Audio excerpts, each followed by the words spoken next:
인류 역사 깊은 곳에는 아름다움에 대한 열망과 필열의 한계를 넘어서려는 영생에 대한 갈망이라는 두 가지 강력한 불꽃이 타오릅니다. 이러한 욕망은 현대 사회의 산물이 아니라 전 세계 문화의 근간을 이루는 이야기들 속에서 발견되는 고대의 메아리입니다. 종종 이 두 가지 탐구는 서로 얽혀 있습니다. 아름다움을 보존하려는 욕망은 그것을 무한정 즐길 시간을 갈망하게 만들곤 합니다. 이러한 욕망은 단순한 허영심이나 죽음에 대한 두려움을 넘어섭니다. 때로는 완전함, 영적 쇄신, 그리고 조화로운 존재에 대한 보다 깊고 철학적인 갈망을 반영합니다. 고대 철학자 플라톤이 그의 저서 향연에서 언급했듯 욕망이란 본질적으로 다시 완전해지려는 갈망일 수 있습니다. 아름다움에 대한 욕망, 에로스와 불멸에 대한 욕망은 이러한 근본적인 다시 완전해지려는 갈망의 두 가지 측면입니다. 이는 단순한 허영심이나 공포를 초월하는 것입니다. 이러한 이야기들, 신화들이 오래도록 살아남는 이유는 무엇일까요? 아름다움과 불멸을 중심으로 한 신화들이 오늘날까지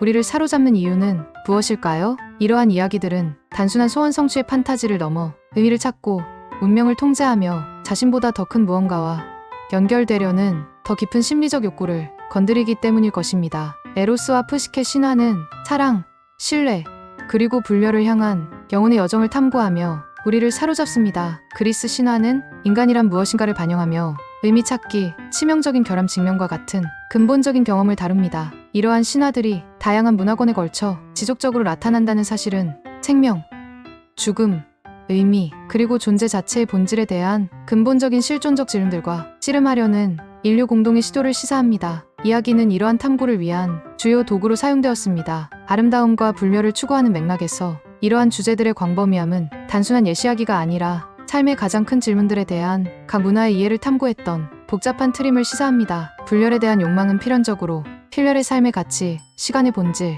그리고 죽음 너머에 무엇이 있는지에 대한 질문을 제기합니다. 신화 속에서 비범한 아름다움은 그 자체로 강력하고 때로는 위험한 힘이 되어 운명을 좌우합니다. 대표적인 예는 프시케 이야기입니다. 그녀의 비할 데 없는 아름다움은 아프로디테 여신의 질투를 불러왔고 사랑과 시련, 궁극적인 신격화로 이어지는 극적인 이야기의 시작이었습니다. 지하 세계하강 포함 시련은 필멸성과 자아의 어두운 측면 대면을 상징하며 그녀의 헌신을 시험했습니다. 이 시련 통해 프시케는 성장하고 궁극적으로 불멸을 부여받아 여신이 됩니다. 신화 속 거울은 단순한 반사를 넘어 초자연적인 힘을 지닌 존재로 등장하며 종종 이야기의 중심적인 역할을 합니다. 이러한 마법의 거울들은 진실, 환상, 그리고 자기인식이라는 복잡한 주제를 탐구하는 강력한 상징물입니다. 가장 잘 알려진 예는 백설공주 이야기 속 사악한 왕비의 거울입니다. 이 거울은 항상 진실만을 말하며 왕비의 허영심을 부추기고 파괴적인 질투심을 유발합니다. 반면 일본 민담의 마츠야마 거울은 피상적인 아름다움보다 기억, 사랑,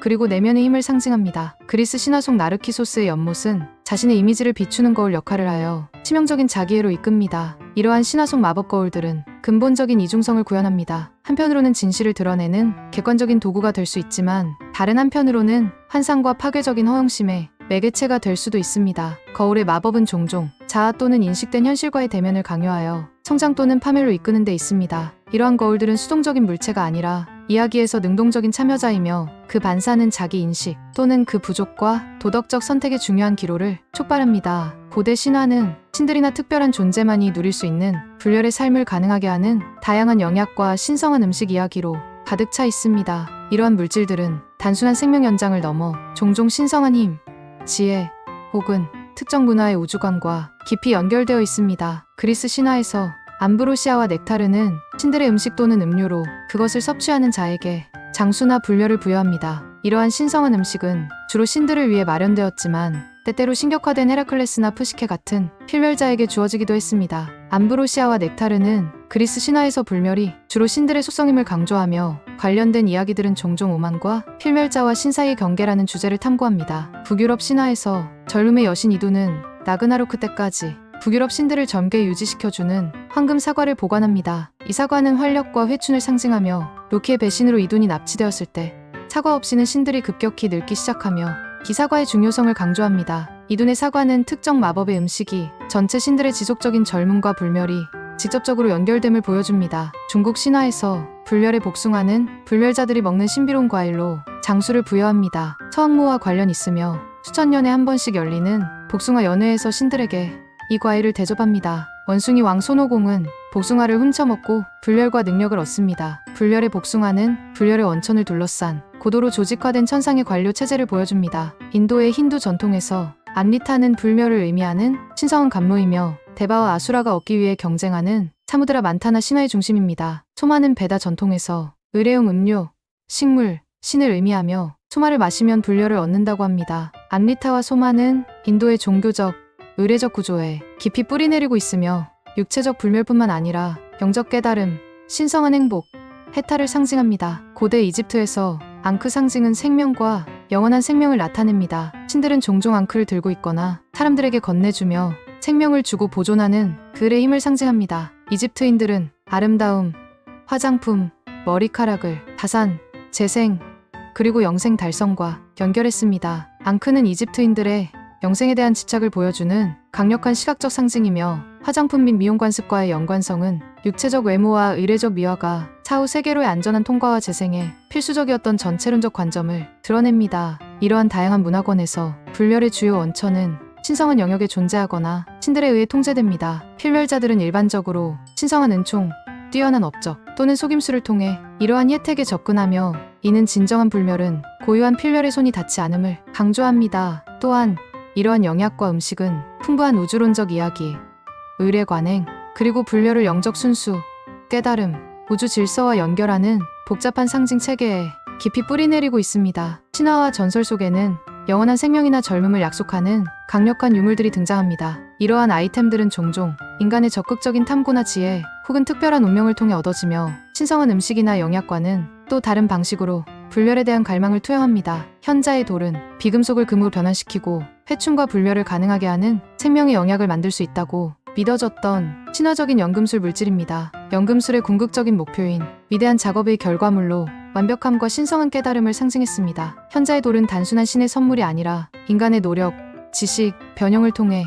불멸을 추구하는 보다 과학적이거나 난해한 길을 나타냅니다. 절름의 샘은 그 물을 마시거나 목욕하면 절름을 되찾을 수 있다고 믿어지는 마법의 샘입니다. 이 전설은 고대 문명에서 신성한 물이 치유와 회춘의 힘을 지녔다는 믿음의 깊은 뿌리를 두고 있습니다. 대항해 시대의 탐험가들도 절름의 샘을 찾았다는 이야기가 있습니다. 절름의 샘은 절름을 유지하려는 보편적인 욕망, 희망, 쇄신, 그리고 미지의 세계를 탐험하려는 인간의 열망을 상징합니다. 켈트 신화는 독특한 관점을 제공합니다. 웨일스의 재생의 가마솥은 죽은 자를 부활시킬 수 있는 마법의 아이템이며 아일랜드의 티르나 노그는 영원한 젊음, 아름다움, 건강이 가득한 이상향입니다. 티르나 노그 이야기는 필멸의 삶과 단절되었을 때 영원한 젊음이 지닌 달콤 씁쓸한 본질을 탐구하며 시간 왜곡과 필멸자에 대한 위험을 강조합니다. 현자의 돌이나 젊음의 샘을 향한 여정과 같은 많은 전설적인 유물들은 신이 부여한 영약과는 달리 불멸이나 회춘을 향한 보다 적극적이고 인간 주도적인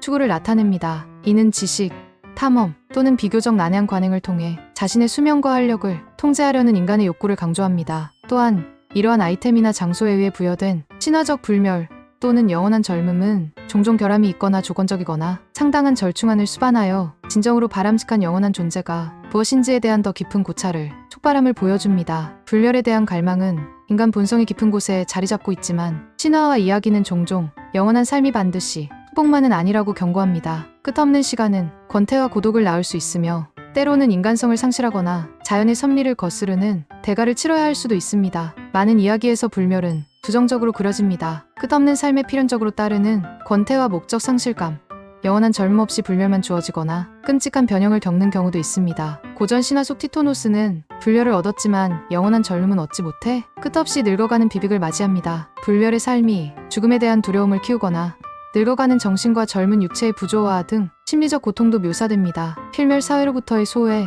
사하는 사람을 먼저 떠나보내는 고통 등 인간성과 유대감 상실도 중요한 주제입니다. 이러한 이야기들은 유한한 수명의 의미, 긴급성, 인간적 연결에 필수적일 수 있다는 생각을 탐구합니다. 고대 그리스인들은 모이라이, 즉 운명의 여신들이 인간의 수명을 결정한다고 믿었습니다. 부자연스럽게 생명을 연장하려는 시도는 그의 영역에 대한 공격이자 신성모독으로 여겨졌을 것입니다. 제우스가 아스클레피오스를 죽은 사람을 살려냈다는 이유로 벼락으로 죽인 것은 이러한 힘이 제우스에게만 유보되어 있었기 때문입니다. 이는 필멸의 한계를 넘어서는 것에 대한 신의 징벌을 강조합니다. 불멸에 대한 경고적인 이야기들은 필멸성, 유한한 시간, 성장과 쇠퇴의 순환, 상실의 경험이 인간의 가치, 관계, 그리고 의미 찾기를 어떻게 형성하는지를 암묵적으로 강조합니다. 이러한 이야기 속에서 영원한 삶은 종종 이러한 정의로운 인간적 특성들을 제거합니다. 불멸의 부정적인 결과들은 정확히 필멸의 삶의 조건들이 제거되었기 때문에 발생합니다. 많은 이야기에서 불멸은